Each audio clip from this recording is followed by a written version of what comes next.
প্রিয় দর্শক, জানিয়ে দেব আমাদের হাতে থাকা সর্বশেষ আপডেট আন্তর্জাতিক বাংলা খবর। চ্যানেলটি সাবস্ক্রাইব করে আমাদের সাথেই থাকুন। ইসরায়েলের হয়ে গুপ্তচর বৃত্তি, 2 ফরাসি নাগরিককে কারাদণ্ড দিল ইরান। ফ্রান্স ও ইসরায়েলের পক্ষে গুপ্তচর বৃত্তির অভিযোগে 2 ফরাসি নাগরিককে কারাদণ্ড দিয়েছে ইরানের একটি নিম্ন আদালত। মঙ্গলবার 14 অক্টোবর আধা সরকারি সংবাদ সংস্থা ফার্স নিউজ খবর জানায়। প্যারিস ও তেহরান সম্প্রতি তাদের মুক্তির বিষয়ে আলোচনায় অগ্রগতির ইঙ্গিত দেওয়ার পরপরই এমন রায় আসল। কারাদণ্ড পাওয়া 2 জন হল সেসিল কোলার এবং তার সঙ্গী জ্যাক প্যারিস। তারা 2022 সাল থেকে ইরানে আটক রয়েছেন। তারাই বর্তমানে ইরানে বন্দী একমাত্র 2 ফরাসি নাগরিক। গত সপ্তাহে 18 বছর বয়সী ফরাসি জার্মান সাইক্লিস্ট লেনার্ড মন্টাল্লোসকে আদালত গুপ্তচর বৃত্তির অভিযোগ থেকে খালাস দেয়। এর আগে চলতি বছরের শুরুর দিকে তাকে আটক করা হয়। এক ফরাসি নাগরিককে ফ্রান্সের হয়ে গুপ্তচর বৃত্তির জন্য 6 বছরের কারাদণ্ড, জাতীয় নিরাপত্তার বিরুদ্ধে ষড়যন্ত্রের অভিযোগে 5 বছরের কারাদণ্ড এবং ইসরায়েলি গোয়েন্দা সংস্থাকে সহায়তার জন্য 20 বছরের কারাদণ্ড। অপর ফরাসি নাগরিককে ফ্রান্সের পক্ষে গুপ্তচর বৃত্তির অভিযোগে 10 বছরের কারাদণ্ড, ষড়যন্ত্রের অভিযোগে 5 বছরের কারাদণ্ড এবং ইসরায়েলি গোয়েন্দা সংস্থাকে সহায়তার অভিযোগে 17 বছরের কারাদণ্ড। তবে কাকে কোন মেয়াদে শাস্তি দেওয়া হয়েছে তা উল্লেখ করা হয়নি। এই 2 জনই উচ্চ আদালতে আপিল করার সুযোগ পাবেন। ফ্রান্স সরকারের দাবি, কোলার ও প্যারিসকে ইরান বেআইনিভাবে আটক রেখেছে। তেহরান তাদেরকে কুখ্যাত এভিন কারাগারে রাখা হয়েছে। এছাড়াও যথাযথ দূতাবাসিক সহায়তা থেকেও তাদের বঞ্চিত করা হয়েছে বলে অভিযোগ। তবে ইরান এইসব অভিযোগ অস্বীকার করেছে। অন্যদিকে ইরান ফ্রান্সে বসবাসরত ইরানি ছাত্রী মাহদিয়ে এসফন্দিয়ারিকে বেআইনিভাবে আটকের অভিযোগ তুলেছে, যাকে এবছর ইসরায়েল বিরোধী সামাজিক যোগাযোগ মাধ্যম পোস্টের কারণে গ্রেফতার করা হয়েছে। ইরানের বিচার বিভাগীয় মুখপাত্র আসগর জাহাঙ্গীর মঙ্গলবার জানিয়েছেন, এসফন্দিয়ারির বিরুদ্ধে আনা অভিযোগ ভিত্তিহীন এবং ফ্রান্স তার জামিনে মুক্তির আবেদন প্রত্যাখ্যান করেছে।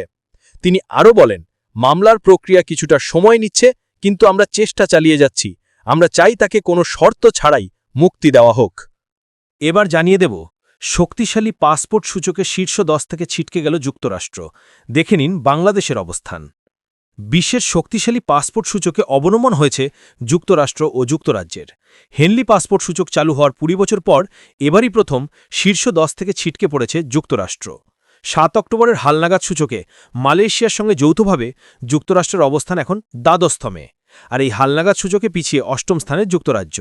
মঙ্গলবার 14 অক্টোবর যুক্তরাজ্য ভিত্তিক প্রতিষ্ঠান হেনলি অ্যান্ড পার্টনার্সের পাঠানো বিজ্ঞপ্তিতে সূচকের এই তথ্য জানা গেছে। অভিবাসনে বিনিয়োগে পরামর্শদাক প্রতিষ্ঠানটি বলছে, 2014 সালে যুক্তরাষ্ট্র ছিল সূচকে প্রথম, পরের বছর দ্বিতীয়, গত বছর ছিল সপ্তম, সেখানে এখন নেমে এসেছে দ্বাদশ স্থানে। বর্তমানে মার্কিনরা বিশ্বের 227টি গন্তব্যের 180টিতে ভিসা ছাড়াই যেতে পারেন। এদিকে এশিয়ার 3 দেশ সিঙ্গাপুর, দক্ষিণ কোরিয়া ও জাপান শক্তিশালী সূচকের শীর্ষস্থান দখল করে রেখেছে। সিঙ্গাপুরের নাগরিকেরা 193টি গন্তব্যে ভিসামুক্ত প্রবেশাধিকার পান। এরপরই রয়েছে দক্ষিণ কোরিয়া 190 দেশ ও জাপান 189 দেশ। হালনাগাদ সূচকে বাংলাদেশের অবস্থান 100তম। বাংলাদেশের সঙ্গে একই অবস্থানে আছে উত্তর কোরিয়া। এই দুটি দেশের নাগরিকেরা বিশ্বের মাত্র 38 দেশে ভিসামুক্ত প্রবেশ করতে পারেন। যদিও এ নিয়ে বিতর্ক আছে।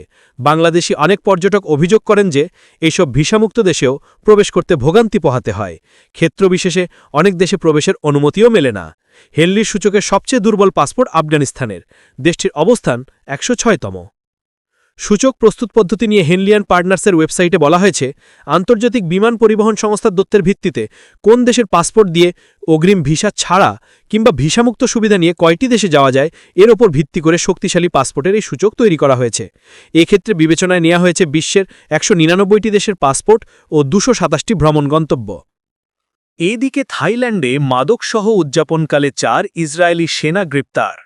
থাইল্যান্ডের কোফ হানগান দ্বীপের একটি বিলাসবহুল ভিলায় মঙ্গলবার ভোরে মাদক পার্টি চলাকালে 4 জন ইসরায়েলি নাগরিককে গ্রেপ্তার করেছে পুলিশ। তারা নিজেদের ইসরায়েলি সেনা দাবি করে জানায়, মধ্যপ্রাচ্যে শান্তি প্রতিষ্ঠা উপলক্ষে ছুটিতে এসে উদযাপন করছিলেন। পুলিশের তথ্য অনুযায়ী স্থানীয় সময় রাত 2:40 দিকে বান সিথানু এলাকায় একটি ভিলায় উচ্চ শব্দের অভিযোগ পেয়ে অভিযান চালানো হয়। সেখানে 26 থেকে 27 বছর বয়সী 4 জন ইসরায়েলিকে পাওয়া যায়, যারা কিছু লুকোনোর চেষ্টা করছিলেন। তল্লাশিতে তাদের কাছ থেকে 0.59 গ্রাম কোকেইন এবং 1.37 গ্রাম গুঁড়া এক্সটেসি উদ্ধার করা হয়।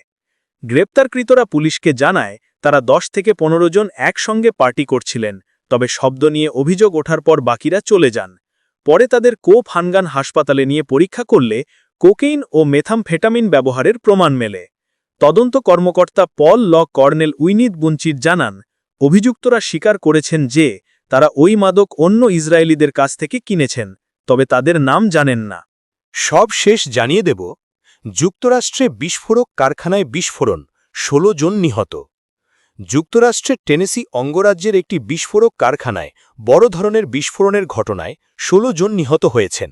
স্থানীয় কর্তৃপক্ষ গতকাল শনিবার এ তথ্য দিয়েছে। গত শুক্রবার বাক্সনট শহরে অ্যাকুরেট এনার্জেটিক সিস্টেমস নামের একটি প্রতিষ্ঠানের মালিকানাধীন কারখানায় এ বিস্ফোরণের ঘটনা ঘটে। প্রতিষ্ঠানটি সামরিক কাজ ও কোনো কিছু গুড়িয়ে দেওয়ার কাজে ব্যবহারের জন্য বিস্ফোরক তৈরি করে থাকে। বিভিন্ন সংবাদ প্রতিবেদনে বলা হয়, বিস্ফোরণে ওই কারখানার একটি ভবন পুরোপুরি ধ্বংস হয়ে গেছে। বিস্ফোরণের সময় কয়েক মাইল দূরের বাড়িঘরও কেঁপে উঠেছিল। ধ্বংসাবশেষগুলো উড়ে বিভিন্ন জায়গায় পড়েছে। শুরুতে বিস্ফোরণে 18 জনের মৃত্যু হয়েছে বলে ধারণা করা হয়েছিল। তবে Humphreys County sheriff Chris Davis বলেছেন, মৃত ধরে নেওয়া ব্যক্তিদের মধ্যে 2 জন ঘটনাস্থলে ছিলেন না বলে তারা পরে জানতে পেরেছেন।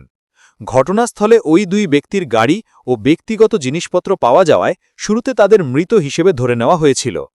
এক বিবৃতিতে কোম্পানিটি এই বিস্ফোরণের ঘটনাকে মর্যান্তিক দুর্ঘটনা বলে উল্লেখ করেছে। তবে আইন প্রয়োগকারী সংস্থা bureau of alcohol, tobacco, firearms and এক্সপ্লোসিভসের কর্মকর্তা ব্রাইস ম্যাকক্রাকিন গতকাল রাতে সাংবাদিকদের বলেন, এ বিস্ফোরণের উৎস এবং কারণ জানার বিষয়ে কর্তৃপক্ষ ওই দিন পর্যন্ত খুব একটা এগোতে পারেননি। Humphreys County sheriff Chris Davis বলেছেন, কর্তৃপক্ষ ঘটনাস্থলে উপস্থিত থেকে সতর্কতার সাথে ধীরে ধীরে কাজ করছে। যখনই তারা বিপদের আশঙ্কা করছে, তখনই বোমা বিষয়ক প্রযুক্তিবিদদের সেখানে ডেকে নিচ্ছে। Humphreys County sheriff Chris Davis বলেছেন, কর্তৃপক্ষ ঘটনাস্থলে উপস্থিত থেকে সতর্কতার সাথে ধীরে ধীরে কাজ করছে। যখনই তারা বিপদের আশঙ্কা করছে, তখনই বোমা বিষয়ক প্রযুক্তিবিদদের সেখানে ডেকে নিচ্ছে। বিস্ফোরণে নিহত ব্যক্তিদের পরিচয় শনাক্ত করার জন্য ডিএনএ পরীক্ষা করা হবে।